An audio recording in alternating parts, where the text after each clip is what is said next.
The Mystery House. Even the name sends shivers down your spine. It stands alone, surrounded by darkness, miles from town. The house is a twisted silhouette against the moon, its windows, dark eyes watching, waiting. The wind whispers through the trees, like the house is breathing, alive. I've investigated countless haunted locations, felt the icy breath of the dead, heard their whispers, but this house is different. It's calling to me, drawing me in. Built in 1885, this grand structure was once the epitome of opulence and architectural beauty. Its towering spires and intricate woodwork were a testament to the craftsmanship of the era. But beneath its majestic exterior lies a history shrouded in mystery and darkness. The Mystery House has a dark history. Its walls have witnessed countless secrets and untold stories. The once vibrant rooms now stand in eerie silence, filled with the echoes of the past. The air is thick with an unsettling presence, as if the house itself is alive, watching, waiting. The original owner, a wealthy recluse named Jonathan Blackwood, vanished without a trace. His disappearance remains one of the greatest unsolved mysteries of the time. Blackwood was known for his eccentricities and his obsession with the occult. Some believe he delved too deep into forbidden knowledge, leading to his untimely demise. Some say he still walks the halls, a restless spirit forever bound to the place he once called home. Sightings of his ghostly figure have been reported by many, each account more chilling than the last. His presence is said to bring a cold, bone-chilling breeze, and the sound of his footsteps echoes through the empty corridors. Over the years, the house has had many owners, each one driven out by strange occurrences, unexplained noises, cold spots, the creaking of the wooden floors, the sudden drop in temperature, and the feeling of being watched have all been reported by those who dared to live here. The house seems to reject any attempt at normalcy, as if it harbors a deep-seated resentment towards the living, and glimpses of a shadowy figure. Locals whisper tales of a curse. They speak of the house with a mix of fear and fascination, sharing stories of those who have encountered the supernatural within its walls. The whispers grow louder with each passing year, adding to the house's infamous reputation of a malevolent entity trapped within the walls. Some believe that the house is a prison for a dark force, a malevolent spirit that feeds on the fear and despair of those who enter. The oppressive atmosphere is palpable and the sense of dread is inescapable. It's as if the house itself is a living, breathing entity intent on consuming all who dare to cross its threshold. The house is a magnet for tragedy. Over the years, it has been the site of numerous unfortunate events. Accidents, mysterious illnesses, and even deaths have plagued those who have tried to make it their home.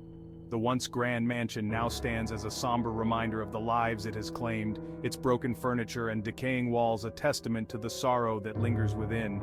And tonight, we're stepping into the heart of the mystery.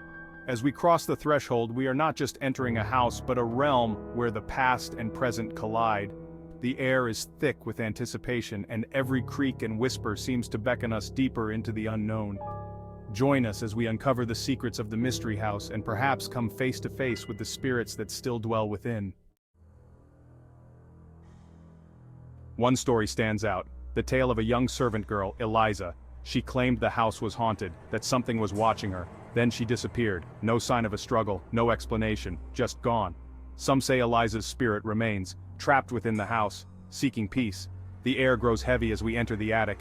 Dust motes dance in the faint light. We can almost feel Eliza's presence, her fear, her despair.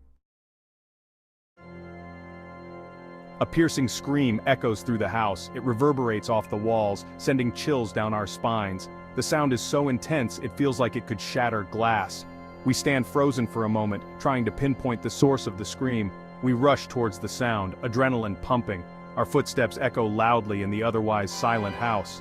The air feels thick with tension, and every creak of the floorboards makes our hearts race even faster. We exchange nervous glances, each of us wondering what we might find. Our hearts pound in our chests. The fear is palpable, almost suffocating. We can feel the blood rushing in our ears, and every breath feels like a struggle. The closer we get to the source of the scream, the more intense the fear becomes. The scream came from the master bedroom. The door is slightly ajar, and a cold draft seeps through the opening. We hesitate for a moment, gathering our courage before pushing the door open. The room is dark with only the faintest light filtering through the dusty windows, and there, hanging above the fireplace, is a portrait of a woman. The painting is old and covered in a layer of dust, but the woman's face is unmistakable. She looks almost lifelike, as if she could step out of the frame at any moment. Her face contorted in a silent scream. The expression is so vivid it feels like we can almost hear her scream. Her mouth is open wide and her eyes are filled with an indescribable terror. It's a haunting image that sends shivers down our spines, her eyes wide with terror. They seem to follow us around the room no matter where we stand. It's as if she's trying to communicate something, to warn us of some impending danger. The intensity of her gaze is unnerving, making it hard to look away. The portrait is of Jonathan Blackwood's wife, Eleanor. She was known for her beauty and grace, but this painting captures none of that. Instead, it shows a woman in the throes of unimaginable fear.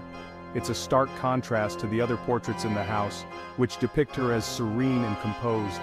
Legend has it she died tragically. Some say it was an accident, while others whisper of foul play.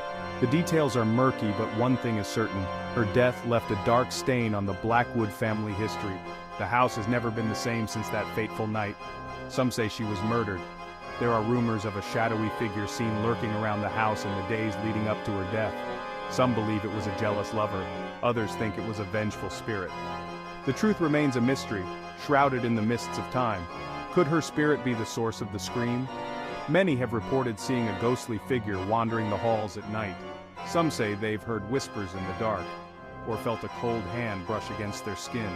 The house is filled with an eerie presence, as if Eleanor's spirit is still trapped here, unable to find peace. Or is there something else lurking in the shadows? The house is filled with dark corners and hidden spaces, perfect for hiding secrets. As we stand in the master bedroom, we can't shake the feeling that we're being watched. The air is thick with tension and every shadow seems to hold a hidden menace. Whatever the source of the scream, one thing is clear. This house holds many secrets and not all of them are willing to stay hidden. Section 5. A Glimmer in the Darkness. The EMF meter spikes, a sign of energy. We follow the signal, deeper into the house. The air grows colder, heavier. We reach a small dusty room. In the center, a child's rocking chair. It's rocking slowly, back and forth, as if pushed by an unseen hand. A chill runs down my spine. I've never experienced anything like this. The energy here is palpable, oppressive. We're not alone. Section 6. The Unseen Guest. A cold breath on the back of my neck. I spin around. Nothing. But I know something is here, watching us. The EMF meter goes haywire. The rocking chair rocks violently. Then, silence. The air feels thick, charged. We're not just investigating a haunted house, we've become part of the story, and I'm not sure we'll escape unscathed. Section 7. The Diary's Dark Secret. We discover a hidden compartment in the library. Inside, a leather-bound diary. It belongs to Eleanor Blackwood. Her words paint a chilling picture of her life. She writes of her husband's descent into madness, his obsession with the occult, and a dark secret he kept hidden in the basement. Eleanor's entries end abruptly, just a few days before her death. What happened to her? And what dark secret did her husband hide in the basement? Section 8. Trapped Within. The basement is cold, damp, and smells of decay. The air is heavy with the weight of secrets and fear. We can feel eyes on us, watching our every move. As we explore further, we discover a hidden chamber, and in the center, an altar, covered in strange symbols and blood. We've stumbled upon something sinister, something evil, and I'm not sure we can escape its grasp. Section 9. The Mystery Remains. We flee the house, our hearts pounding and our breaths ragged. The air outside feels different, almost as if we've crossed an invisible barrier between the living and the dead. The weight of the experience heavy on our souls. Each of us carries a piece of the terror we felt inside, a fragment of the unknown that clings to our very being. We captured some compelling evidence, unexplained voices that whispered secrets from beyond the grave. The recordings are chilling, filled with static and eerie murmurs that send shivers down our spines, shadows moving in the darkness, darting just out of sight. They seem to have a life of their own, as if the house itself is alive and watching us. But the true nature of the mystery house remains elusive. The house still stands, a silent sentinel in the night. Its dark windows are like eyes, staring out into the world with a malevolent gaze, a beacon of darkness in the moonlight.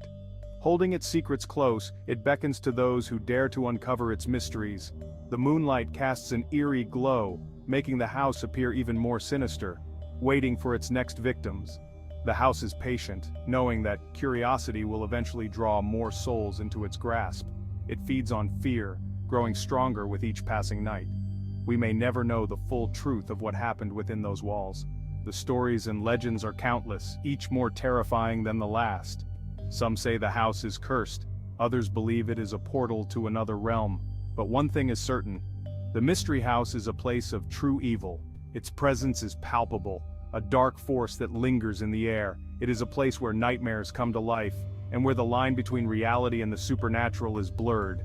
And it's not finished with us yet. The house has marked us, and we can feel its pull even now. It's as if it's calling us back, daring us to return and face the horrors that lie within. The Mystery House is a living entity, and its story is far from over.